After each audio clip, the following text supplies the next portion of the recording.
Okay, I'm going to do a quick walk around as kind of a tour of my 1985 Land Rover 90 station wagon. Most people would call this a Defender. Technically it isn't a Defender because the word Defender wasn't used by Land Rover until 1989, 1990, somewhere in there, but it's the same for the most part. Minor differences. This is right-hand drive. It started off its life. It was built in England and then was first registered in Scotland, actually in Aberdeenshire on the east coast of Scotland.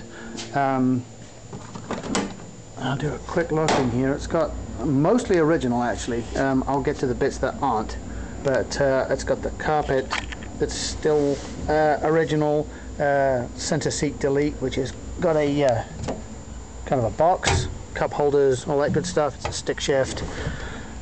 These things are really agricultural. Here's a good example of that. As you pull this thing down and it opens the vents on the front that open up and let the fresh air in.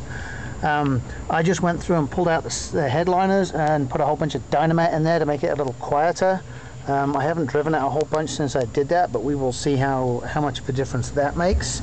The biggest changes I've made to this vehicle thus far is I put these upgraded wheels on, and also the black fender flares, which were originally white. The original white wheels on this vehicle are also white.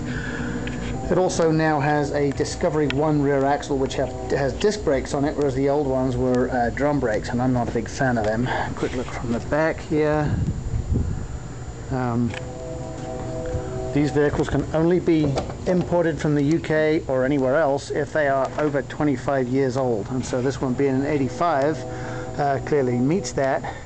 They were sold here in 1994, 95 and 97 in 90 form. A lot of differences. They didn't have this bulkhead across here. They're also available in a automatic and a stick shift.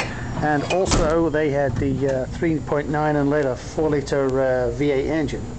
This one has the 3.5 Buick V8, which is also known as, well, it's actually a Rover bought the rights to it, so it's a Rover 3.5 litre. It was originally known as the old Buick 215. I will fire it up. So yeah, it runs a little rough and I need to fix that, but if I use a choke, that'll help. There you go. Anyway, so that's that. It sounds great, but it doesn't have a whole load of power. It's a bit disappointing, really. Anyhow, standard kind of agricultural dash. Another quick look around in here. The use of space in this thing's absolutely fantastic. I mean, you can carry, there's 4 people in the back, and it's pretty comfortable. Fitted a brush guard from it was a 95. I'm not going to show you the engine because I can't open the hood with one hand, but those are the vents on top that you see for letting in the fresh air. This one does not have a sunroof. I'm okay with that because they leak like crazy. See, I also have an LR3. I'm somewhat of a Rover addict. It does not have, but it will have the NAS rear bumper, NAS being North American spec, and I'm probably going to fit either a 4-litre or a 4.6 engine with an automatic transmission. But anyhow, there's a quick walk around.